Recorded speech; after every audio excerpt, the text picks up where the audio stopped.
Então, neste caso, eu não tô vendo ninguém de vocês. É assim mesmo que funciona sempre? Isso, doutora, vai ter um vídeo institucional e em seguida abrimos para as falas. Tá ótimo. Tá, Tá bem. só um minutinho que eu vou compartilhar aqui a vinheta, tá, gente? Só parei porque a doutora interviu ali, uns 2 segundos. Pode 2 compartilhar, minutos. colega. Obrigada. Deixa eu, deixa eu voltar aqui. Compartilhar.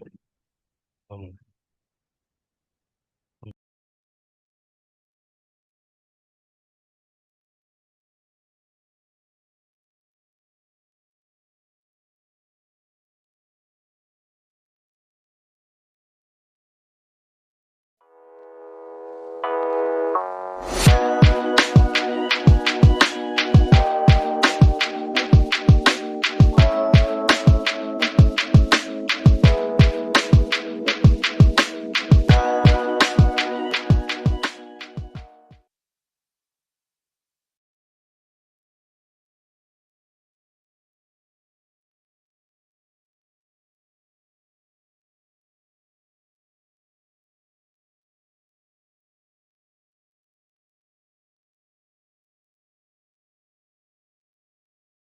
Muito bem.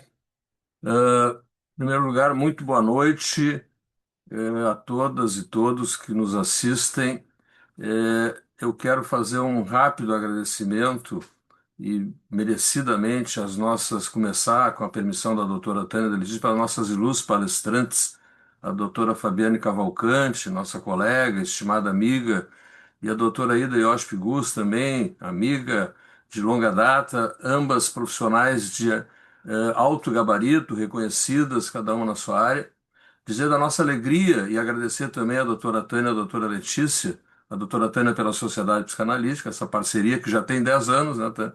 E a doutora Letícia, que faz um trabalho excepcional como diretora da escola, nessa Cinesa, que a gente sempre procura trazer conhecimento, instigar debates, né, para que aqueles que nos assistem possam.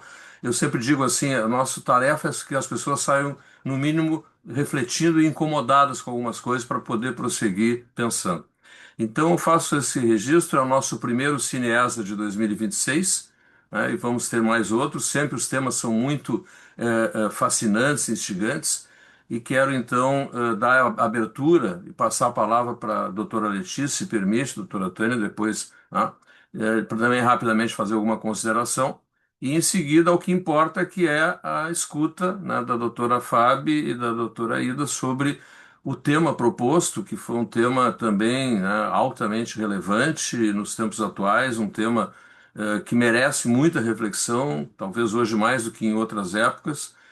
Enfim, e registro aqui então o nome da Escola Superior da Advocacia, de toda a nossa diretoria, da OAB, os nossos sinceros agradecimentos por essa disponibilidade, que a gente sabe que todo mundo dá uma dosezinha de sacrifício, mas quando é em prol da cultura, a gente fica muito feliz. Muito obrigado. Doutora Letícia, com a palavra.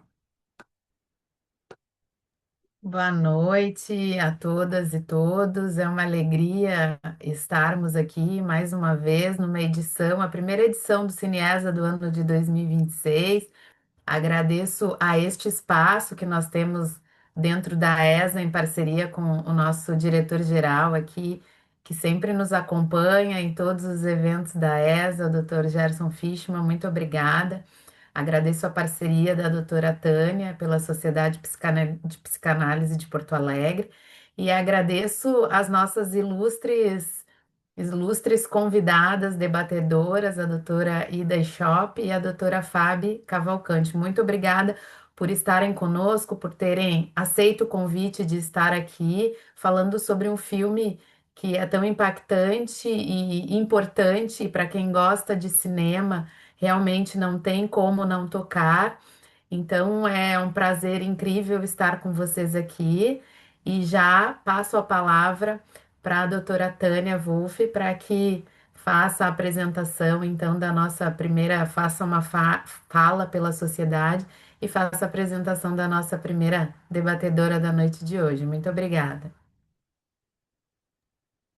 Então tá, boa noite. Muito obrigada, as boas-vindas também, Letícia, Dr. Gerson. A minha função aqui é compartilhar essa coordenação e organizarmos juntas, né, Letícia, a ideia dos filmes e coisas que podem ser importantes, né, de discutir, como o Gerson falou antes, na atualidade. E eu vou dar uma pequena sinopse do filme com algumas questões, assim, só para ir aquecendo. Depois, então, a gente passa a palavra para Ida Gus e depois para a doutora Fábio Cavalcante. Bueno, Nuremberg é um drama histórico e psicológico de 2025 que aborda a criação e execução do primeiro julgamento internacional de criminosos acusados de crimes contra a humanidade, bem como a perplexidade provocada pela constatação de uma malignidade profunda e essencial em seres humanos aparentemente comuns. Essa camada psicológica é o diferencial do filme e o que mais inquieta ao assisti-lo. Dirigido por James Vanderbilt, o filme é inspirado no livro O Nazista e o Psiquiatra, que foi lançado em 2013, o livro, de um jornalista chamado Jack Elhai, e reconstrói a relação real entre o psiquiatra militar americano, chamado Douglas Kelly, e o líder nazista Hermann Göring, o braço direito de Hitler, brilhantemente interpretado por Russell Crowe, nos meses, então, que antecederam o julgamento de Nuremberg, entre 45 e 46, após a derrota da Alemanha nazista na Segunda Guerra Mundial. O psiquiatra, interpretado por Rami Malek, recebe a missão de avaliar a saúde mental dos líderes nazistas presos antes do julgamento. É por meio dos diálogos apresentados nesses encontros que vamos entrando em contato com um funcionamento psíquico fanático e narcisista, ao mesmo tempo em que percebemos a dimensão simples e até afetiva de seres humanos com vida social e familiar aparentemente comum.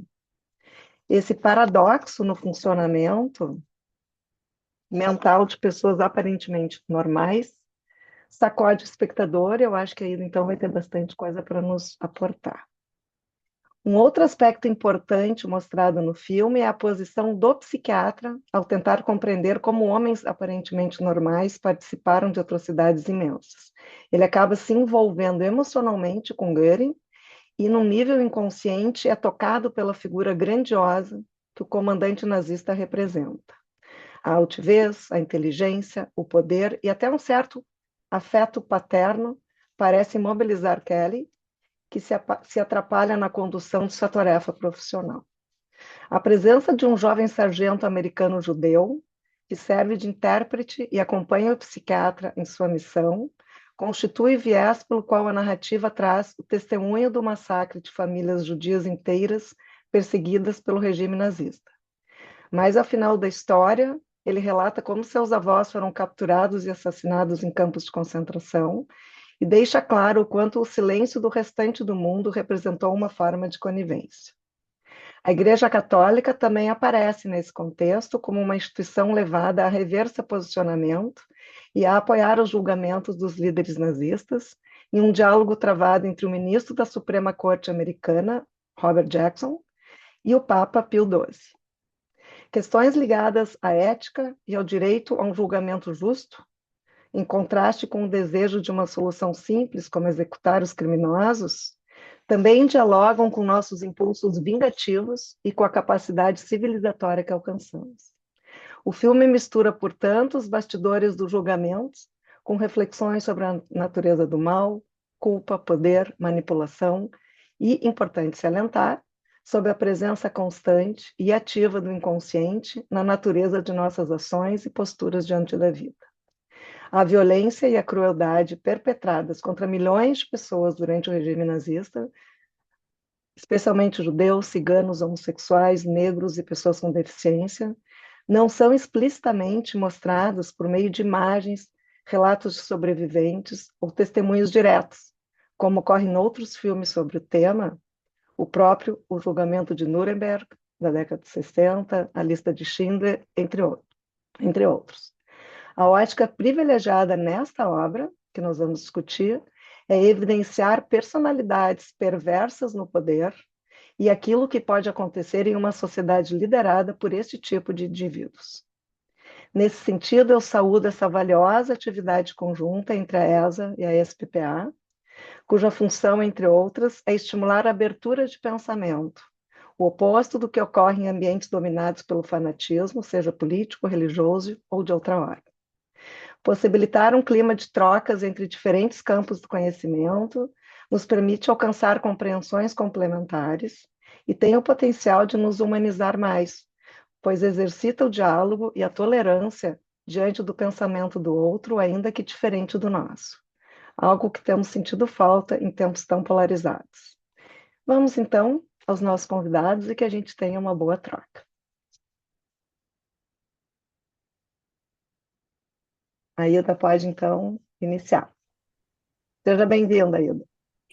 Muito obrigado. Eu gostaria de agradecer o convite da sociedade, que vem através da tua organização, e também expressar minha satisfação de estar conversando com o pessoal da ESA, que é um pessoal de alto nível intelectual, simbólico, elevado, de maneira que a densidade de algumas coisas que nós vamos ter que trabalhar pode ser colocada no trabalho, né, que estava me preocupando muito como, digamos assim, falar de uma maneira mais simples e não usando totalmente o psicanalista, né?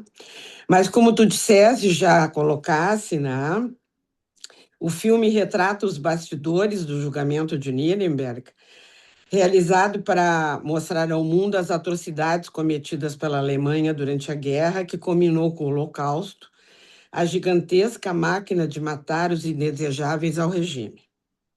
Através de entrevistas e testagens, o psiquiatra mencionado, que na verdade se chamava Jacques Ellul, não é? E que escreveu o livro mais tarde, ele escreveu um outro livro mais tarde. Este que nós estamos vendo agora é um segundo autor de um livro sobre o julgamento de Nuremberg, né? Ele estava obcecado em compreender o mal e sua extensão, constatando que o ódio não tem limites, podendo ser despertado, alimentado, validado e institucionalizado, levando um povo a se submeter a um regime opressor e brutal. Hoje em dia, no mundo, a gente vê muitos países que ainda têm regimes muito difíceis, e muitos países em que o regime total não é tão difícil, mas é muito difícil para as mulheres. O diagnóstico concluído pelo psiquiatra foi de personalidades narcisistas. Naquela época, os estudos sobre narcisismo ainda não tinham se aprofundado suficientemente para compreender os variados espectros dessa patologia. Atualmente, constatamos e contamos com descrições detalhadas das diferentes expressões que o narcisismo pode assumir, desde as mais leves às manifestações mais patológicas e destrutivas. A obra freudiana foi se construindo a partir dos desafios colocados pela clínica, de onde extraía sua teorização, que passou por processos de transformação contínuo na obra de Freud, na busca de compreender a complexidade dos fenômenos inconscientes.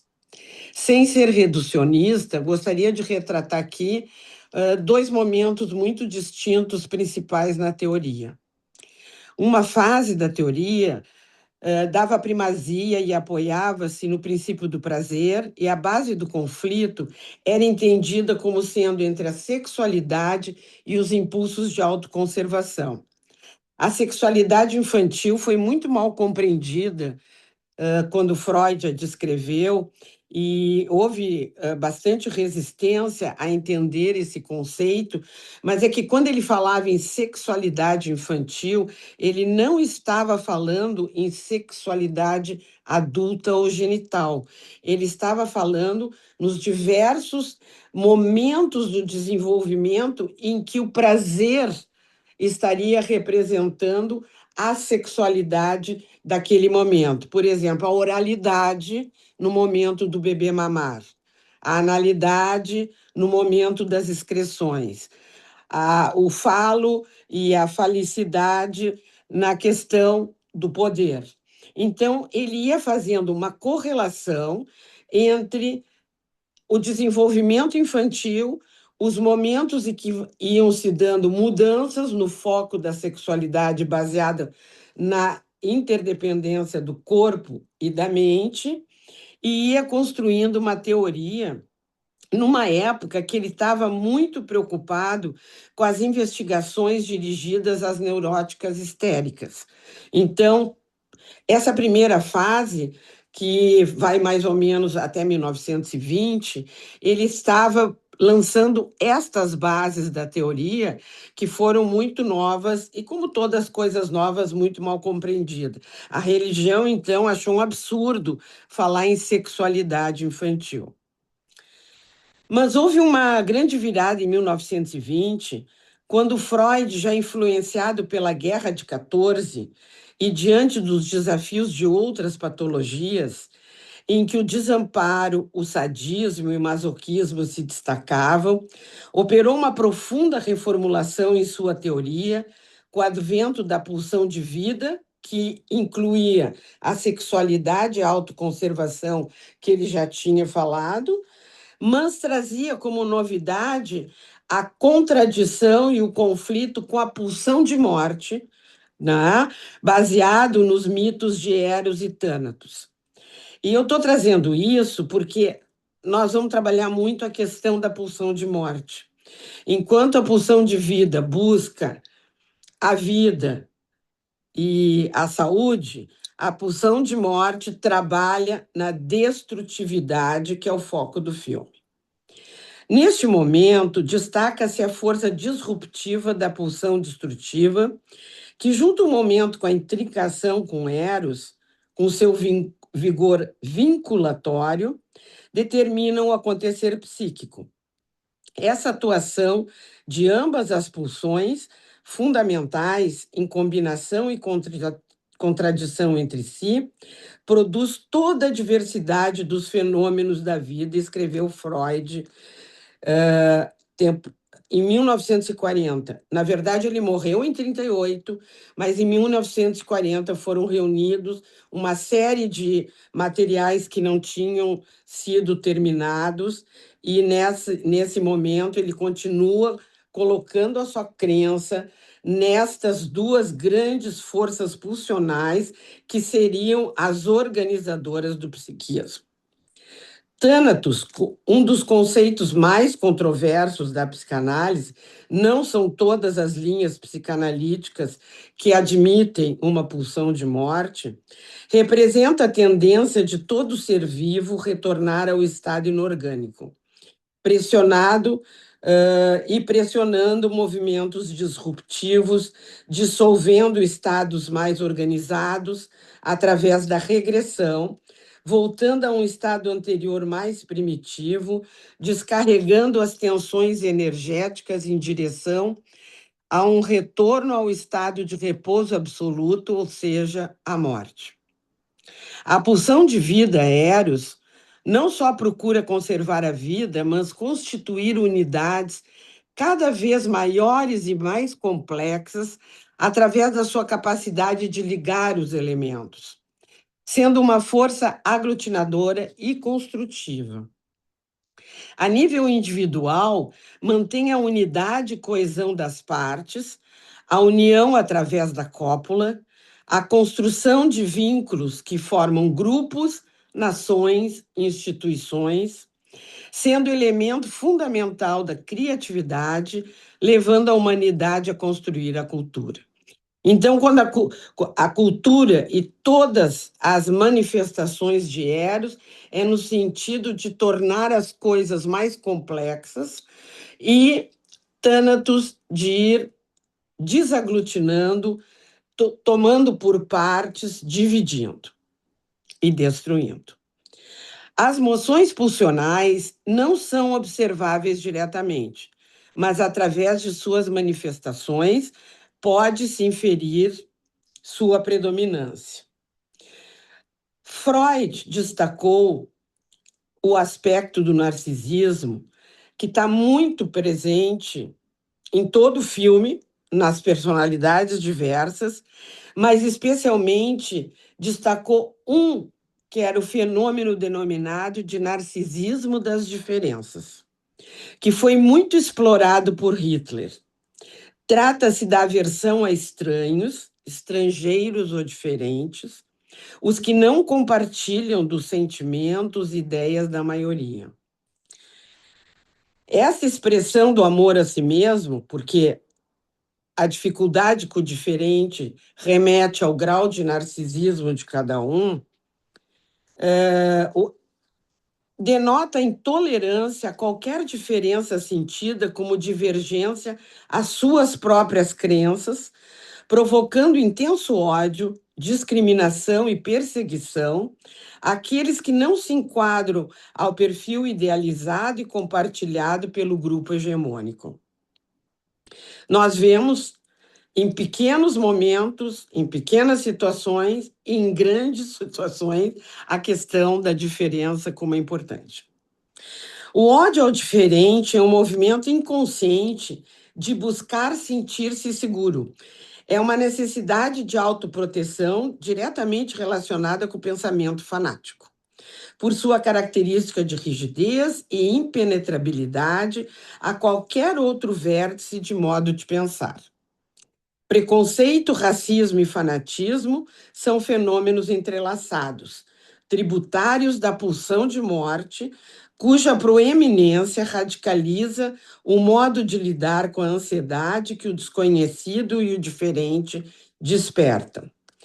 O conjunto de ideias hegemônicas substitui a ética pela moral, a hipocrisia domina, o cinismo e a mentira faz parte da maneira de sustentar a crença onipotente.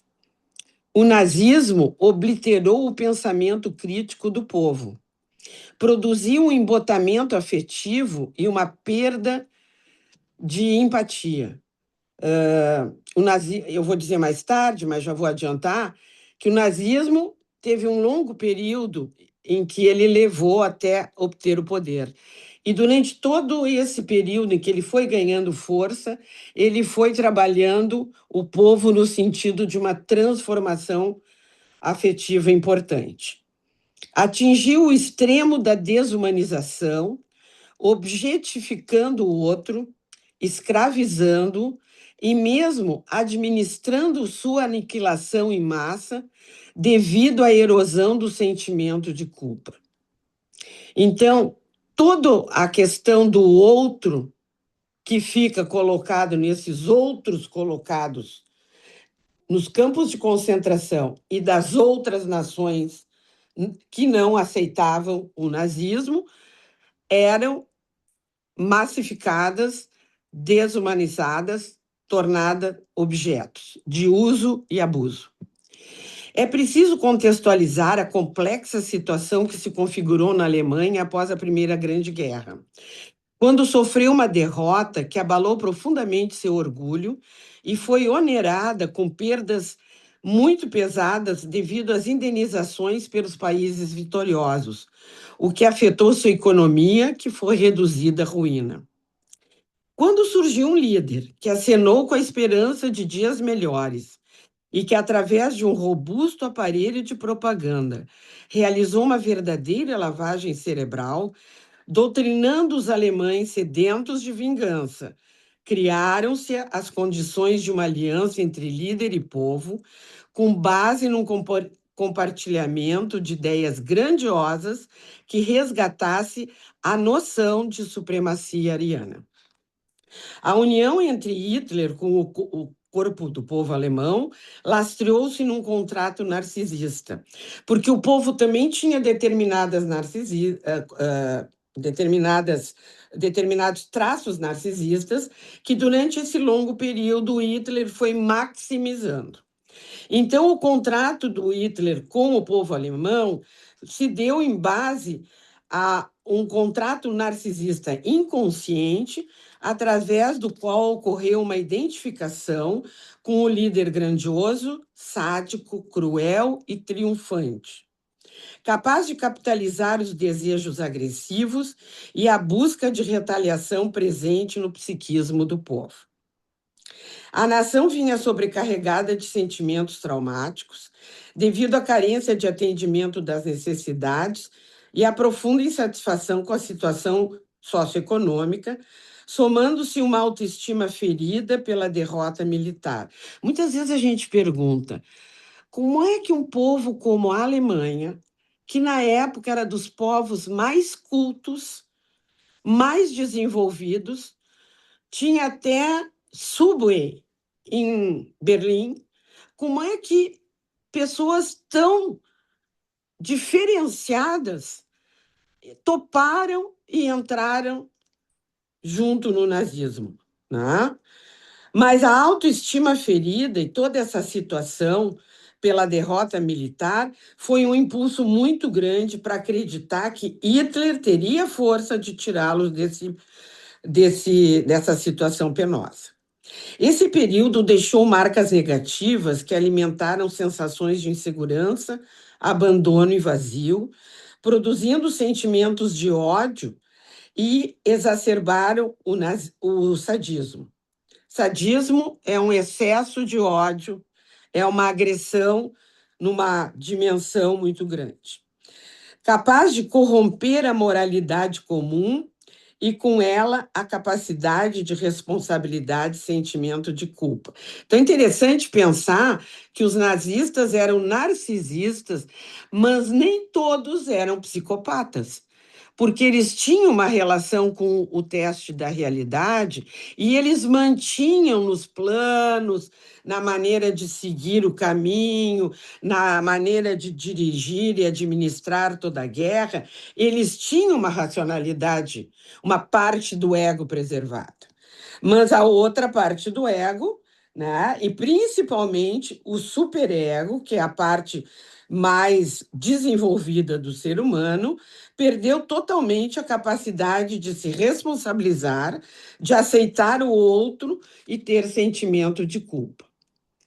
Ao mesmo tempo, para negar a humilhação e a vergonha despertados pelas autoimagens denegridas de si mesmos, decorrente das frustrações, ocorreu uma idealização e erotização generalizada, povo e regime, que, conforme nos anunciava Freud em 1905, são a origem da perversão chamada de perversidade. Tem muitos tipos de perversidade, de perversão. Tem exibicionismo, tem o próprio sadismo, que geralmente está junto com o masoquismo, mas nós estamos aqui falando de um quadro em que a perversidade, a maldade, o prazer que a maldade trazia era o que reconstruía as fantasias e as ideias de força triunfante, que misturavam anseios grandiosos, baseados em pensamentos onipotentes, geradoras de uma brutalidade desmentida, configurando-se um quadro. Hoje, o quadro seria um quadro de narcisismo maligno, muito bem descrito por Kernberg. Este teria sido o diagnóstico que caberia a Hitler e à grande maioria de seus oficiais na atualidade.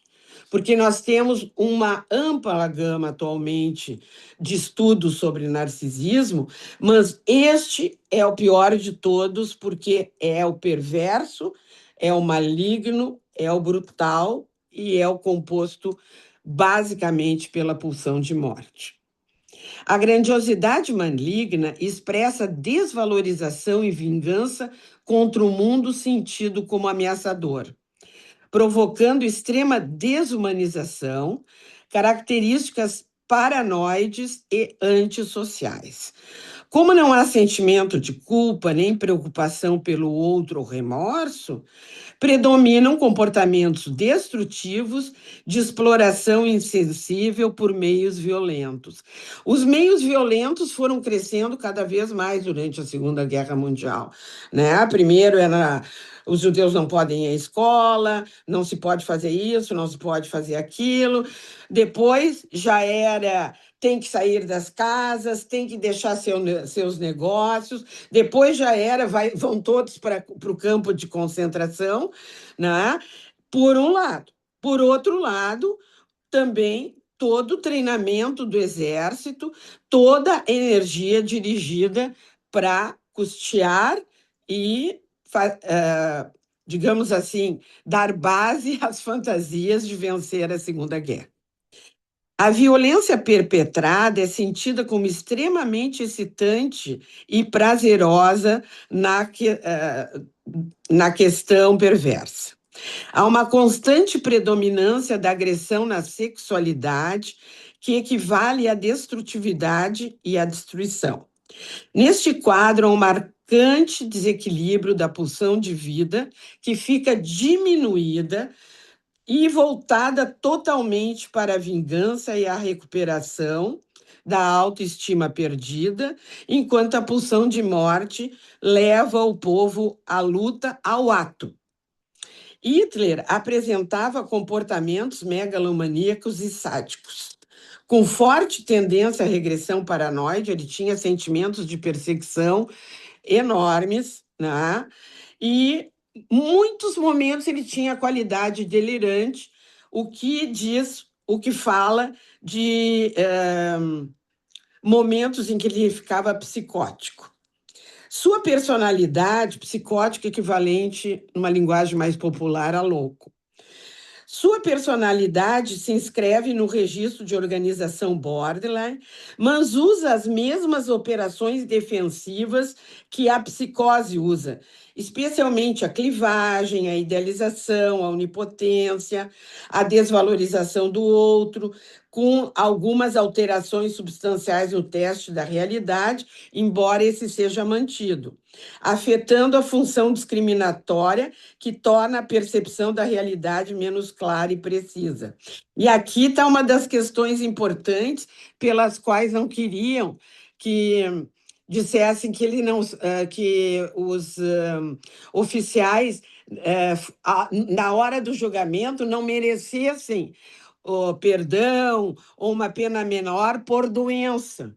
Era isso o grande temor, né? O psiquiatra estava lá para atestar a sanidade mental, né?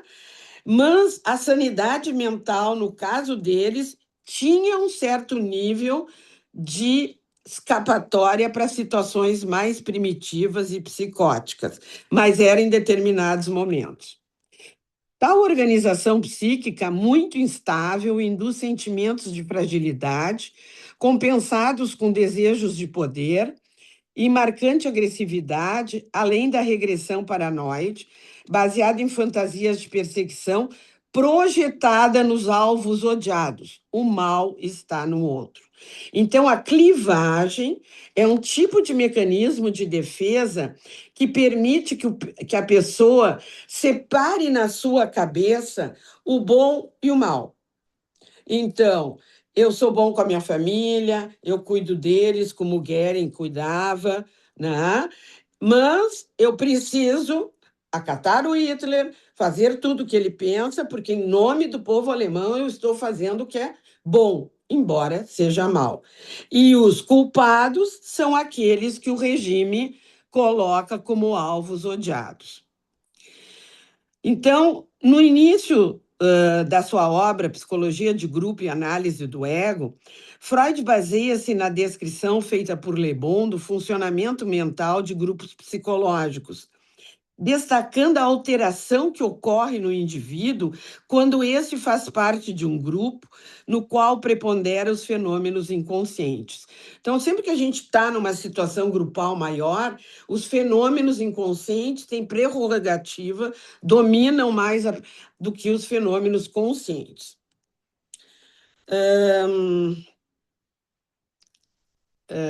deixa eu ver onde é que eu estava assim. A peculiaridade mais notável é a submersão das personalidades individuais naquilo que pode ser compreendido como uma mente coletiva, que faz os membros sentir, pensar e agir de modo muito diferente daquela que cada um, tomado individualmente, sentiria, pensaria ou agiria. No grupo, o indivíduo assume comportamentos que jamais teria em outras circunstâncias ou num pequeno grupo conhecido. O grupo psicológico é um ser provisório, formado por elementos heterogêneos que, por momentos, se combinam exatamente como as células que constituem um organismo vivo, um novo ser. Então, junta-se um monte de gente que passa a funcionar de uma maneira como nenhum funcionaria individualmente. A Ida, super... Sim, o desculpa, tempo... só por causa do tempo a gente também dá assim. Tu acha que mais 2 minutinhos tu consegue ir encerrando? 2 minutinhos. E tem uma parte que eu posso deixar que não tem Tá problema. bom. Desculpa, mas é para dar tempo mesmo. Tá Obrigada. certo, tá certo. A superestrutura mental, que é justamente as regras sociais, todas as identificações que a gente tem com os pais, professores e pessoas importantes, e a presença da cultura na nossa mente, ela é removida. Há uma regressão e as funções do inconsciente profundo são semelhantes em todos. Ficam em primeiro plano os instintos primitivos animais, que todos nós temos, porque na nossa definição é ser humano um animal racional. Nós sempre preferimos ouvir a parte do racional, mas nós temos instintos primitivos animais. E esses é que tomam conta e produzem o sentimento de invencibilidade, permitindo que o indivíduo se renda a comportamentos incompatíveis, que seriam incompatíveis com sua consciência. Além disso, há um contágio emocional que leva o indivíduo a se render ao interesse coletivo. E a sugestionabilidade faz com que o discernimento se perca e a personalidade individual se fragilize. Quem deseja produzir num grupo efeitos não precisa de lógica em seus argumentos.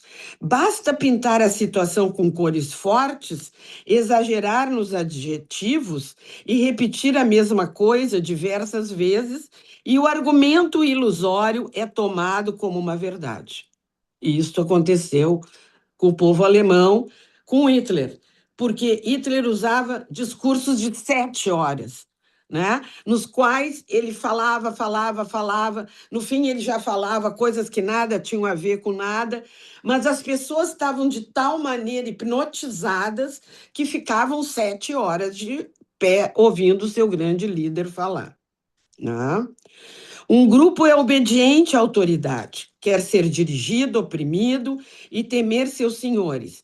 Tem respeito ilimitado às tradições, sujeito ao poder mágico das palavras, preferidas em solenidade, com solenidade. Então, assim, os discursos do Hitler eram verdadeira sociedade do espetáculo. Porque, assim, primeiro vinha uma banda tocando, depois vinham os atletas passando, depois vinha um desfile dos soldados, e finalmente subia o Hitler, o aplauso da multidão, que falava 7 horas, e berrava, e se expressava, e se descabelava, e suava muito. Então, isto era o que o grupo queria. O nazismo cresceu devagar até chegar ao poder, aos poucos desenvolvendo uma narrativa e envolvendo o povo carente de uma liderança carismática, que mitigasse a profunda ferida no orgulho próprio, acossado por condições econômicas precárias. Houve todo um trabalho educacional com crianças e jovens, inculcando sua filosofia e seus valores. Criou-se uma aliança pétrea entre o líder e o povo, cuja crença não permite contestação. Ida, Se nós vamos ter que interromper. Tu consegue só pode, finalizar? sim. Então, só dizer o seguinte: ele inebriava o público, não é? E ninguém queria ouvir nada contra ele, nem dizer nada contra ele, mesmo os poucos que sabiam da questão dos campos de concentração tinham medo de falar porque poderiam perder a vida por isso, né? Havia uma inibição coletiva do julgamento consciente, um predomínio da violência e o racismo cegou a todos. Último parágrafo. Lembrar para não esquecer foi o lema que a Alemanha pós-guerra assumiu para que catástrofe semelhante não se repetisse.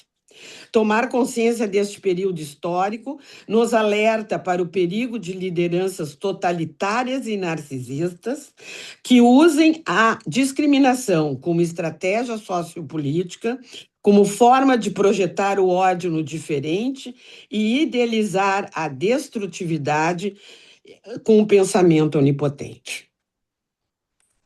Era isso. Tá bom. Obrigado, Ida. Desculpa te apressar, tá? Mas é que nós É o teu temos que dar tempo papel. também. É o teu Tá papel. bom. Obrigado pela compreensão. Letícia, eu posso passar a palavra ou tu queres falar? Não, claro, pode passar, Tânia.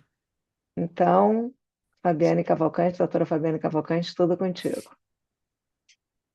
Bom, boa noite a todos. É muito denso, né, doutora Ida? Realmente, eu acho que o tema é complexo, e é necessário mesmo. A sua parte é essencial aqui.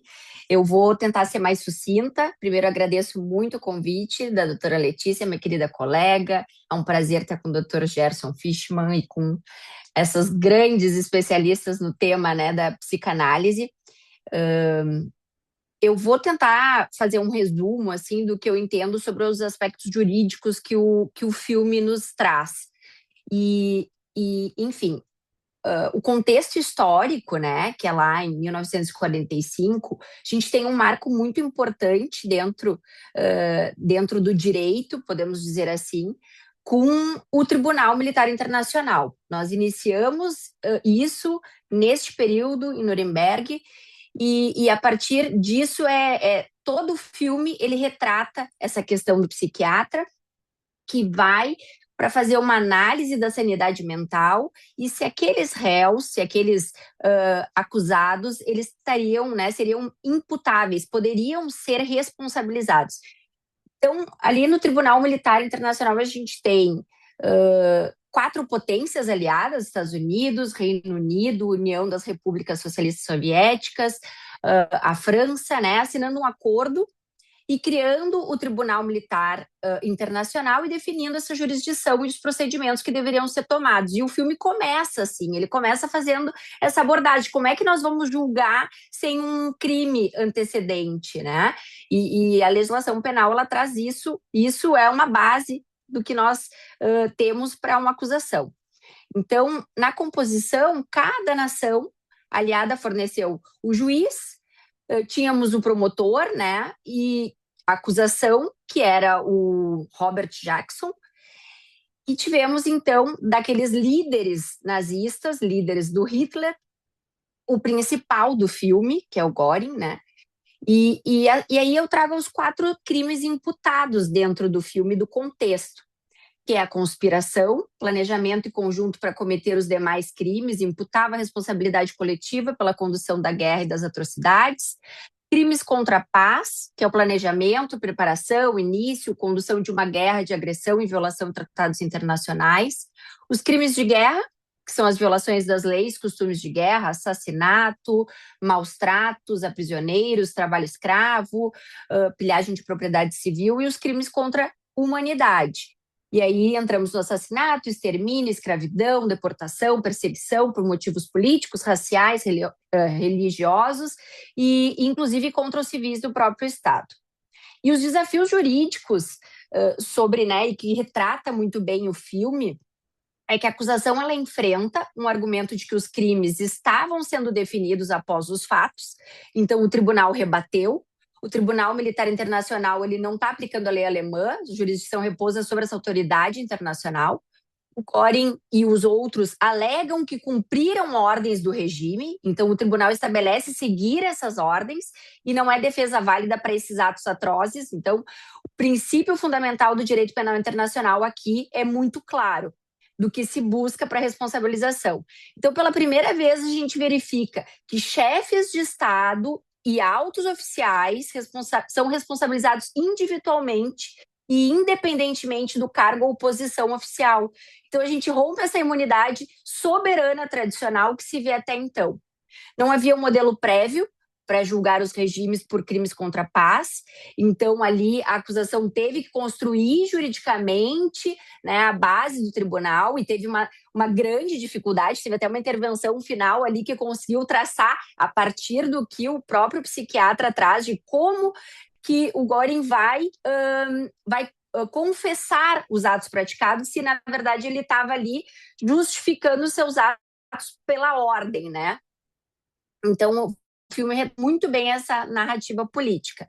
E aí a gente entra no tema da doutora Ida, que é sobre a sanidade mental, responsabilidade jurídica e essa correlação. E o psiquiatra do exército americano, ele tem uma missão, que era avaliar aqueles 22 réus, né, se eles eram mentalmente aptos para serem julgados. Então, a gente trata diretamente da imputabilidade.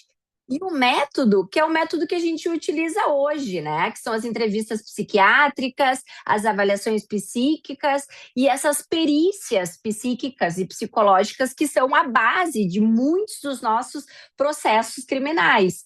Então, é uma observação direta. E o dilema central disso é: se o mal pode ser diagnosticado e classificado, como que a gente responsabiliza juridicamente um indivíduo, né? A sanidade mental dos réus era um pré-requisito para esse julgamento. Então, dentro desse contexto, o líder nazista, né, abaixo, digamos assim, do Hitler, ele tem uma questão de estratégia jurídica que, muito bem colocado pela doutora Ida, o narcisista, manipulador, ele tenta controlar os interrogatórios, ele tenta influenciar a percepção pública do julgamento, e o resultado traz a morte, né, em todos os 4 crimes imputados, mas cometeu um suicídio horas antes da execução. Por quê? Porque ele queria ter o controle daquela situação. Então, assim, ele não se deixa executar, ele tem aquela carta na manga, o abracadabra, que ele tira justamente para que ele se mantenha no controle até com relação à sua punição, né? Então, a questão jurídica é a inteligência e a lucidez, que reforça muito bem a tese do tribunal de que o mal não é uma loucura, né? É uma escolha moral passível de punição. Eu trouxe muitas questões, assim, que eu vou passar batido, porque realmente acho que é um tema muito denso. A partir daí a gente tem os princípios, né, em 1950, com a ONU, Declaração Universal dos Direitos Humanos, o direito penal internacional como um reforço para que a gente possa, né, sempre trazê-lo à lucidez quando nossos julgados eles fogem, e não acontece poucas vezes isso. Então, a responsabilidade individual do governante, a Convenção sobre Genocídio, em 1948, e a perícia psiquiátrica no processo penal, que para nós, assim, em matérias são essenciais, né, para a configuração do delito.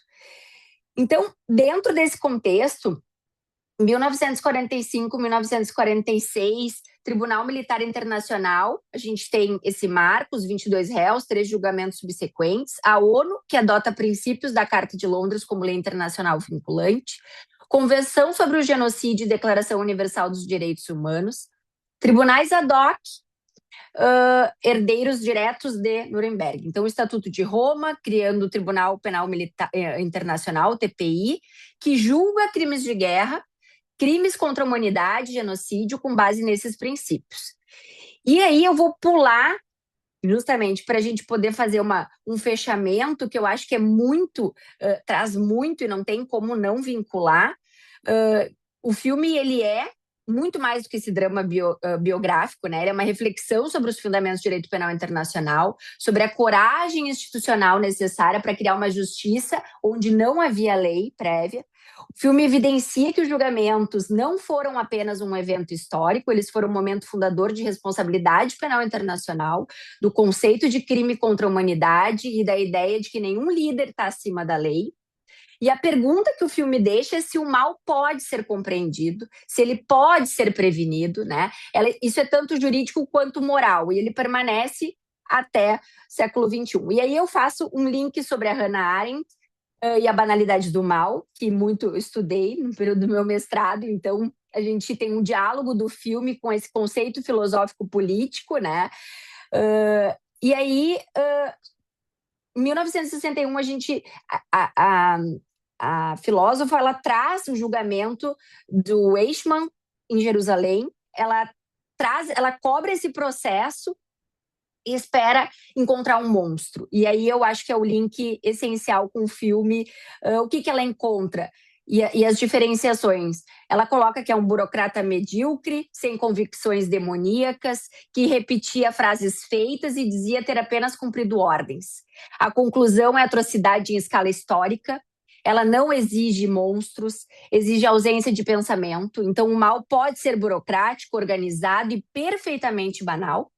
E o que a teoria afirma é: o mal extremo pode ser praticado por cidadãos ordinários que simplesmente pararam de pensar criticamente sobre suas ações.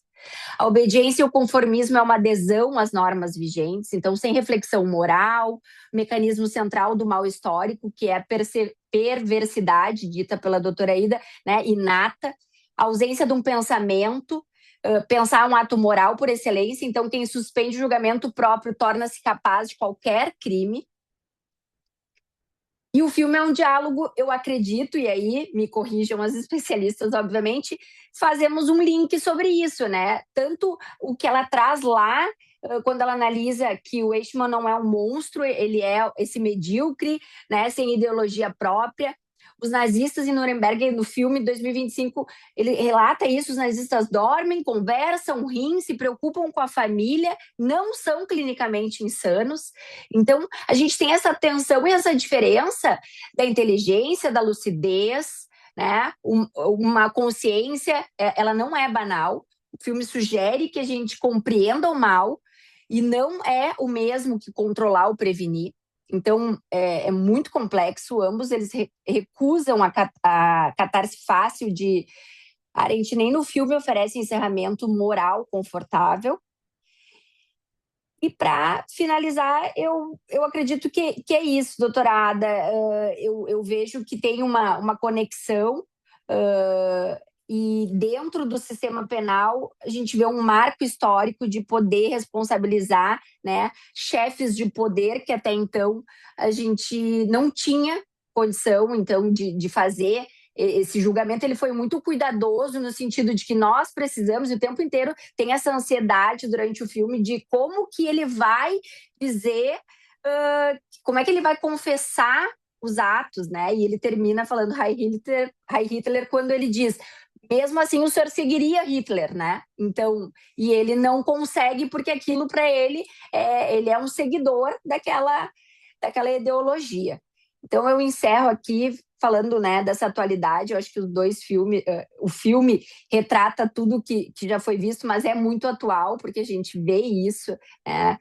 O mal externo, monstruoso, ele é muitas vezes reconhecível, é uma verdade incômoda. Os sistemas de opressão, eles são construídos por pessoas comuns, então as situações comuns, elas escolhem ou deixam de escolher, pensar ou não, e é um alerta, né?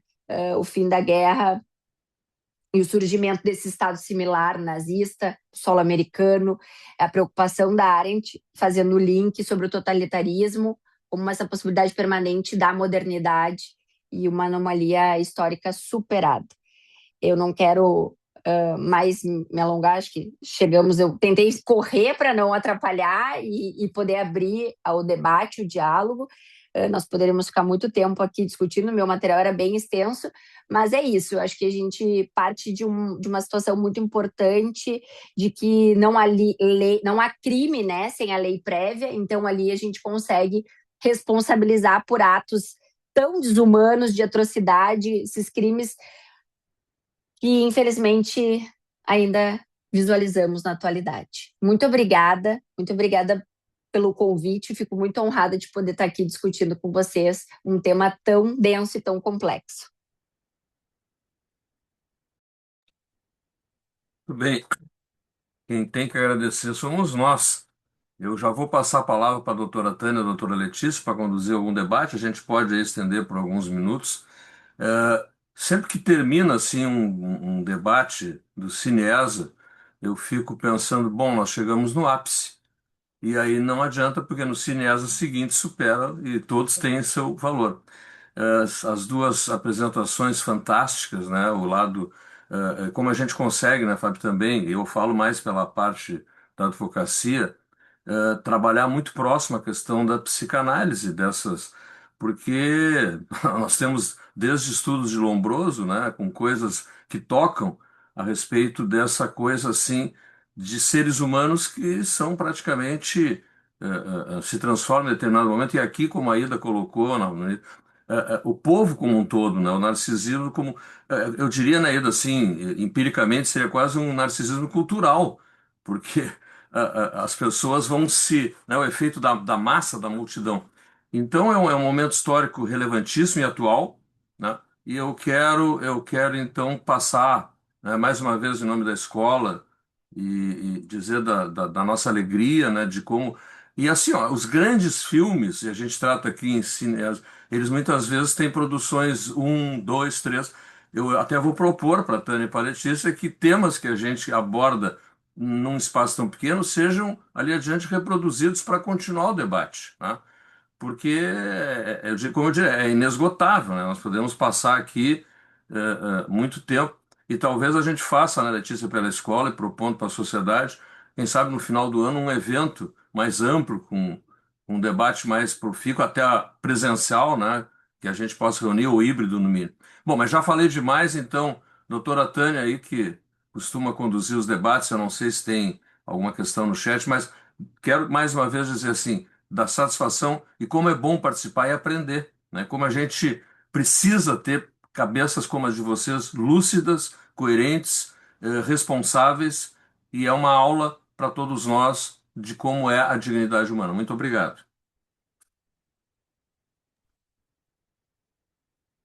Letícia, tu gostaria de trazer alguma coisa? Que eu teria uma questão também, mas enfim, quero te dar preferência.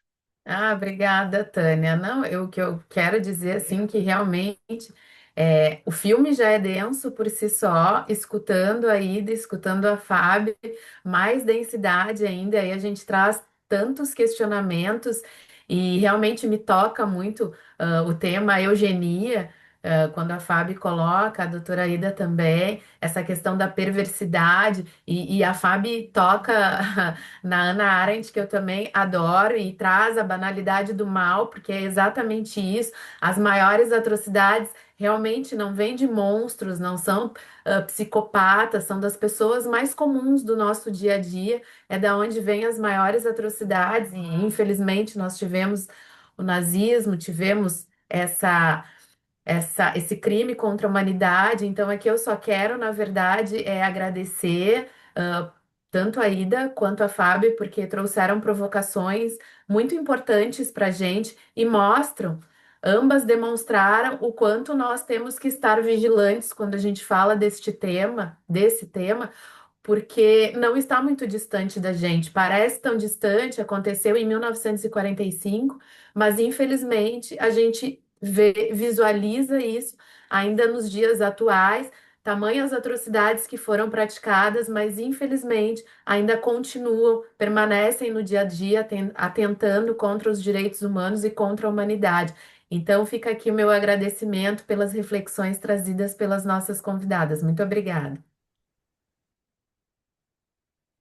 Bom, eu também acho que foi muito bom, né, o que vocês trouxeram. Você teria uma questão para. Bom, nós temos um pouco minuto, mas assim, eu acho que vale a pena, porque eu acho que, tanto quanto a Ida traz a questão, né, da psicologia das massas e como isso vai entrando, né, assim, na mentalidade social, como se as pessoas não tivessem condições sozinhas, tipo, se elas sozinhas parece que têm uma condição, e quando em grupo, nesse tipo de cultura e de caldo de cultura, muitas vezes mudam completamente a sua forma de reagir, de pensar, quanto no que a Fábio colocou, né, sobre a questão da Hannah Arendt e o que a gente pode aprender também sobre.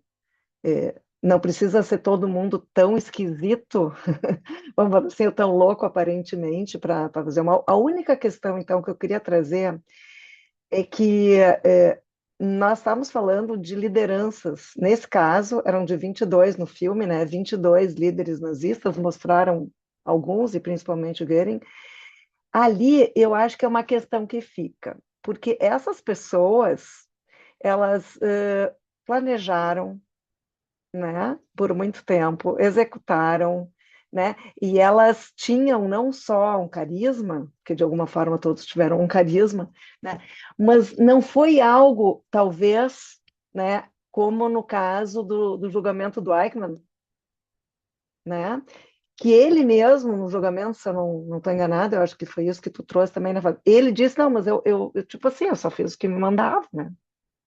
Ali, nesse filme que a gente está discutindo hoje, eu percebo que tem um pouco diferente.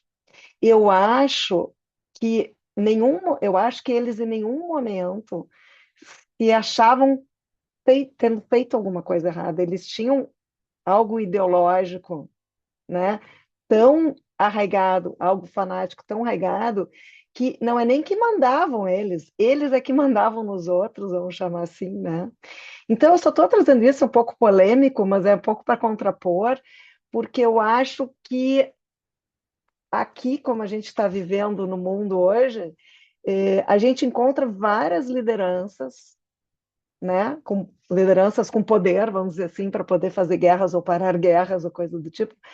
E tem muito mais, eu acho, dessa cisão que a Ida colocou, né, de algo que eles sabem que estão fazendo, né, mas eles não acessam qualquer tipo de sentimento humano que permita com que eles tenham algum freio na maldade. Não dá para a gente analisar caso por caso, né? Mas de uma forma geral. Então, eu só queria trazer essa observação que eu acho que complementa, não é que é um ou outro, mas eu acho que nós estamos falando de lideranças que podem fazer a gente pensar em lideranças atuais, né, de vários continentes, né, onde a convicção do que está fazendo é tão forte, né, que não tem nem como discutir, não tem como tentar convencer uma pessoa dessa de algo diferente, que nós estamos então falando de algo do fanatismo, né? Era mais isso, e agradecer muito também a Fabiana e a Ida, porque eu acho que, enfim, não sei se Tânia, vocês também. eu acho que nós podemos ter uns minutinhos, pelo menos para a Ida e a Fábio, se quiserem Isso, fazer um trecho, né? isso. Porque uma palestrou e ouviu a outra. Acho que sim, eu ia Como é que elas propor fazem? isso também. Tá bom. E sobre isso que a doutora Tânia traz, eu acho que o objetivo, assim, do traçar a análise é que, desde o início, da minha percepção do filme, é que o Göring se coloca como abaixo de Hitler e, portanto, uma espécie de funcionário que atuava a partir das condutas que ele determinava. Na questão da Arendt, tem essa questão que para mim é um link, né, na minha ótica, de um funcionário que não pensava também, que ele fazia as coisas num sentido de mais medíocre, de não analisar, né, o mal que aquele tem um traçado que diferencia, e são bem diferentes, mas eu penso que esse perfil, ele realmente assusta, porque, como a Letícia falou, a gente não consegue determinar, né, doutora Ida, muitas vezes é algo que não se traça num perfil com tanta densidade de possibilidade, porque o sujeito consegue. Ali eu vi uma dificuldade imensa do próprio psiquiatra na análise, mas ele foi muito inteligente desde o início, quando ele viu que o próprio não entendia o inglês quando chamou de balofo. Então, assim, ele já conseguiu identificar as fraquezas, né? Quis fazer o link, mas obviamente que tem as suas particularidades. Muito obrigada.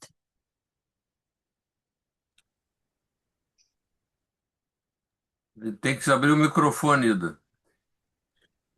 Sem a ambição de responder o questionamento da Tânia, eu acho que doentes eles eram, doentes mentais, mas eles não eram impossível de reconhecerem suas culpas, porque o grau de regressão que chega o psiquismo a ponto de tu só te propor a receber ordens e cumprir sem pensar, é quando a situação também está criada de tal maneira que, se tu pensar muito, tu leva um tiro, né? Então, tem toda uma criação de um ambiente que reforça, né?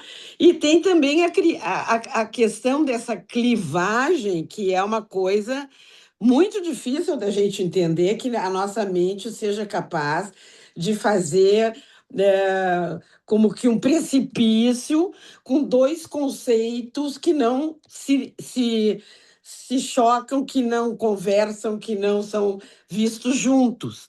Mas e aquele outro filme que o líder do campo morava ao lado do campo, que a família Do recebia pijama listrado, visitas, né, doutora Ida?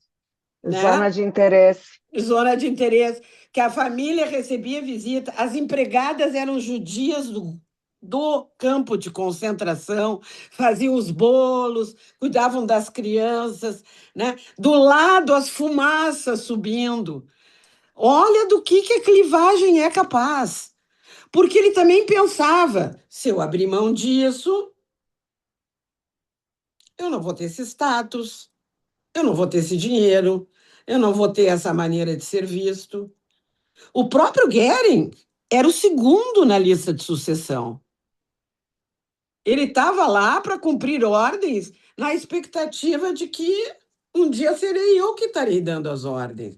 Então, o ser humano tem uma maldade. E tem uma maldade que é difícil de controlar sem a superestrutura criada pela cultura. Pela mente humana, com seus superegos, seus ideais, com modelos de identificações positivos, realmente não dá para prevenir o mal. O mal faz parte de nós. Muito bem. Isso aí. Boa Agora estamos. noite, espero que durmam. Não, mas às vezes, né, a gente perder um pouco de sono é útil, Tá bom. porque no mundo atual e já naquela época, não, talvez dormir muito bem não era recomendado. Mas, enfim, eu realmente a gente está aqui no limite do nosso horário. Mais uma vez eu quero agradecer a Tânia, a Letícia, a Ida, né, que eu me arvoro o direito de chamar pelo primeiro nome, né, que Mas, claro, muitos o, anos de conhecimento. ah, e as pessoas são, e a Fábio também, porque o mérito das pessoas vem pelo nome, não pela titulação, muitas vezes, que elas têm. Então, em nome da Escola Superior, né, mais um evento maravilhoso, ele vai ficar gravado, o pessoal nos acompanhou pelo YouTube, e tenho certeza que todos que tiveram essa oportunidade, os que ainda vão poder assistir, vão receber, digamos, dessa forma, um momento de muita reflexão e conviver com isso que a Ida agora trouxe, né, de que é inerente ao ser humano a maldade e a gente tem que estar atento a isso, né, para que ela não passe a ser o vetor de uma sociedade que se pretende humana e justa. Então, Letícia e Tânia, muito obrigado. Fábio, obrigado. Ida, obrigado. Muito obrigada. Eu que E, agradeço a e Eu companhia de vamos, vocês. também e vamos, gostei muito da oportunidade. e vamos tratar já dos próximos tempos. Vocês serão certamente novamente convidadas pela excelência, pela capacidade e temas importantes que a gente tem. E esse filme do negócio do muro, do lado, nós já Do fizemos um zona de cineasta também. interesse. Já Tá na fizemos. TV. É muito interessante. Temos um rol aí bastante interessante. Pois Ok, é, Gerson, pessoal. Letícia, posso que bom. fazer só a propaganda do próximo? Nossa, Letícia, posso falar? Pode falar, Em Tânia. agosto teremos a nossa nova edição, a segunda edição do ano, né? Com uma série muito interessante, uma minissérie, né? O nome me ajuda, Letícia? É sobre Boa, barriga de Tânia. aluguel. Não, Era mas sobre barriga de aluguel. eu não, agora, bom, enfim, me fugiu o nome, mas é mais para todo mundo Vai saber que falando aí que eu está acho. almejado. E é sobre barriga de aluguel e todas as questões, tanto assim a parte jurídica quanto a parte emocional, o que acontece com casais que querem engravidar e precisam de alguém que engravide, quanto da pessoa que engravida e dá ao seu filho, né, O gesto é o filho dos outros. Então, é algo que pode ser muito interessante, eu acho que dos dois pontos de vista que a gente discute aqui. Muito Nossa, obrigada de novo pela parceria, gente. maravilha. Então tá, pessoal. Uma boa noite a Aí, todas. boa Muito obrigado. noite. Boa Até a noite. próxima. Boa Tchau, tchau. noite, boa Beijo. Tchau, noite. Tchau, Tchau, tchau. tchau. Obrigada. Tá ótimo.